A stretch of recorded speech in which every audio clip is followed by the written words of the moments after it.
మా ఇంట్లో పెళ్లి సందడి స్టార్ట్ అయిపోయింది. మా సర్ నేమ్ వచ్చి చిల్లా. ఆ ఇంటి నేమ్ తో కార్డ్స్ ప్రింట్ అయ్యి వచ్చేసాయి. అసలు పెళ్లి కార్డ్స్ చూడగానే చాలా హ్యాపీగా అనిపించింది. ఎందుకో తెలియని ఒక హ్యాపీనెస్. చెప్పాను కదా మా ఇంట్లో ఫస్ట్ బిగ్ ఈవెంట్ అని, అంటే ఈక్వల్ టు ఫెస్టివల్ అన్నమాట.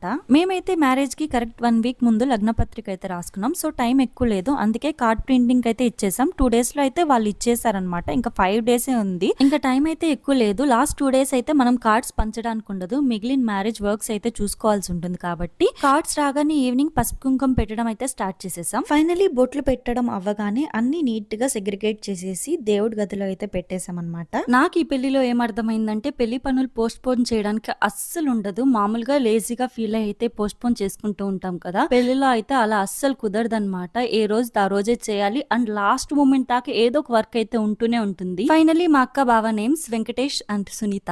కొబ్బరి బౌండర్ అయితే ఇలా డిజైన్ చేపించాం వాళ్ళిద్దరు నేమ్స్ తో. చాలా క్యూట్ గా ఉంది కదా. ఓన్లీ కొబ్బరి బౌండమే కాదు, పళ్ళెం ఇంకా చెంబు కూడా ఇట్లానే డెకరేట్ చేపించామన్నమాట. Only decoration cost 5 to 6K అలా పడింది అనమాట. ఈ ప్రైస్ కి డెకరేషన్ రీజనబుల్ గా కాదా అనేది తెలిసిన వాళ్ళుంటే కామెంట్ చేసేయండి. Meet you next vlog. By by.